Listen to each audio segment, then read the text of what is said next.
En so ons vraag is, hoe kry ons hierdie 3 dinge reg? Hoe word ons hoogmoedig? Waar is die beginpunt van wanneer ons begin projekteer op mense en van hulle verwag om perfek te wees? Of waar ons eksklusief begin raak met ons groepe en mense met wie ons tyd spandeer en hoe ook al dit lyk.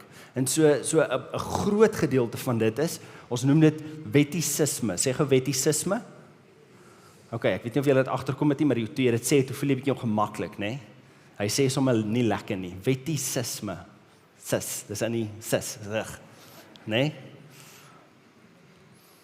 Maar nou het gedeel in die reeks het ons praat oor hierdie boek van Larry Osborne, Accidental Pharisees, né? En ek wil julle aanmoedig as julle kan, kom by die boek uit. Ek dink ek het 'n PDF van hom, vra my, ek stuur hom vir jou. Ons almal tot 'n sekere mate per ongeluk word 'n fariseer iewers. Waar ons mense begin opmeet teen ons reëls en ons standaarde en wat ook al ons verwag.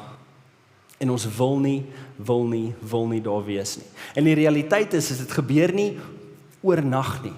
Jy's nie eendag so en die volgende dag kom jy nou net agter jy is nou meer judgmental en jy judge mense meer as wat jy wil of meer as wat jy moet of meer as wat jy het nie.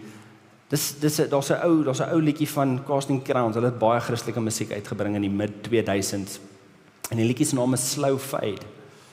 En so wat gebeur is, dis 1 tree op 'n slag, dis 1 dag op 'n slag, dis 1 sentimeter op 'n slag, wat ek wegbeweeg van die Here af, en ek's nie naby hom nie, en dan 1 dag, maande of jare, kyk ek terug op my lewe en ek kom agter, maar ek lyk glad nie soos Jesus nie. Ek het op 'n stadium met ek hierdie pursuit gehad en ek het hierdie droom gehad waartoe ek werk en wie ek wil word en die Here het sekere waarhede in my hart kom plant van wie hy is en ek begin daai goed nastreef, maar 1 dag ver van nou af kom ek agter, maar dis glad nie hoe dit gelyk het nie. En so dis daai slow fade, dit gebeur nie dadelik nie. En ongelukkig ons proses terug na wat God se plan oorspronklik is ook nie 'n eendag ding nie. Dis net 'n vandag ding. So mag ons begin met dit. As ek vir julle kan vra, as julle alles vergeet wat ek vandag sê, onthou hierdie een ding en julle gaan dit nou agter my aan sê, né? Hou op kompliseer wat Jesus vereenvoudig het. OK? Almal reg? 1, 2, 3. Hou op kompliseer wat Jesus vereenvoudig het. OK? As julle alles vergeet, onthou net dit. Ek onthou, ek was 8. Ek het 'n tweelingboetie en hy is my beste vriend. En ons is jonk en ons speel cricket in die gang. Vir geen rede nie. En my pa het hierdie reël baie duidelik gemaak. As jy cricket speel buite en buite ons erf, nie eens in ons erf nie. Buite ons erf het ons agter 'n groot stuk veld gehad waar 'n klomp van ons vriende, saam wie ons op skool was, het 20 meter van ons afgebly en 100 meter van ons afgebly. En die oomblik as iemand begin cricket speel, dan is daai parkie vol. En wat ek in my kindskap nie verstaan het nie, is daar was 'n reël vir my gestel, daar was duidelike grense rondom waar ek vryheid kan beleef, maar as ek dit nie doen nie, dan vir een of ander rede word dit meer gekompliseer. Maar nou staan ek in die gang en ek bat en dan sê my broer vir my, nee, jy mag nou nie so hard slaan nie. Daar's nog 'n reël. En dan sê ek vir hom, nee, maar jy moet stadiger bal en dan staan nog 'n reël. En al hierdie reëls kom by want ek wil net nie in die moeilikheid kom by my pa nie. En dan sê my pa, julle gaan 'n rytyd slaan en dan slaan ons 'n rytyd en dan dink ons, ja, ons moes geluister het. En ons iets in daai eenvoud van gaan speel net in die veld. Okay, doen wat jy wil.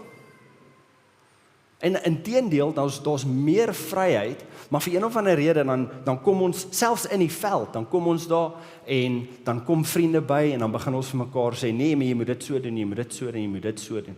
En dan mis ons die eenvoud. En ons vir een of ander rede doen ons dit in ons verhouding met die Here ook. En ons gaan nou daarna kyk. Om te verstaan hoe dit lyk, kyk ons eerste, ek noem dit die wiskunde van koninkryk. OK, die wiskunde van koninkryk. Vir die van julle wat dit nie weet nie, die Bybel het 'n Ou Testament en 'n Nuwe Testament. Wie het dit geleer vandag vir die eerste keer? julle kan bly wees. In die Ou Testament is daar wat ons noem die wet, nê? En so die wet se oorsprong was die 10 gebooie, dis wat God vir Moses gegee het, en hierdie wette was waarvolgens God se volk moes gelewe het. En uit dit uit reëls op reëls op reëls op reëls. En toe eindig dit met 613 reëls wat hulle moes nakom. Oorweldig dit jou as jy dink jy met 613 reëls nakom?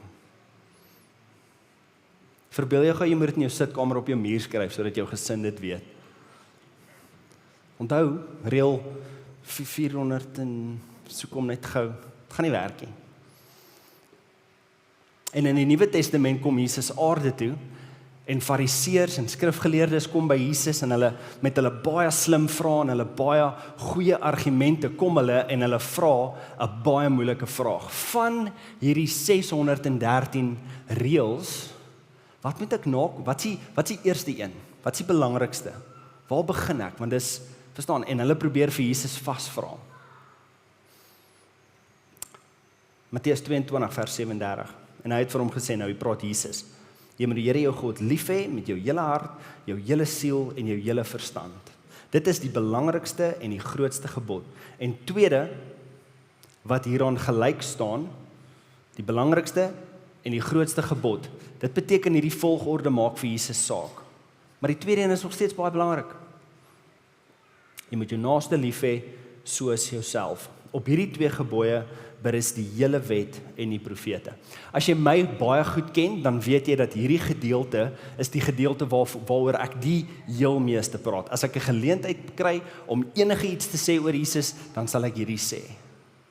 Want ek dink ons mis die eenvoud. En ek verstaan nie hoekom nie, maar daar's iets in ons menslikheid wat struikel met hierdie eenvoud. Want dis te maklik en 2 reëls voel roekeloos. Enige iemand wat so dink? 2 reëls in jou huis, volg net hierdie 2 reëls. Pas. Nee. En daar's iets in my wat, ek struggle met dit, daar's iets in my wat opstaan en dink, nee, maar iemand gaan wegkom met iets. Iemand gaan lieg, iemand gaan steel. En dis hoe ek voel. En so wat doen ons? Ons vat hierdie 2 perfekte, bevryende opdragte. Gaan speel net in die veld. Ons reverse ingeneer dit.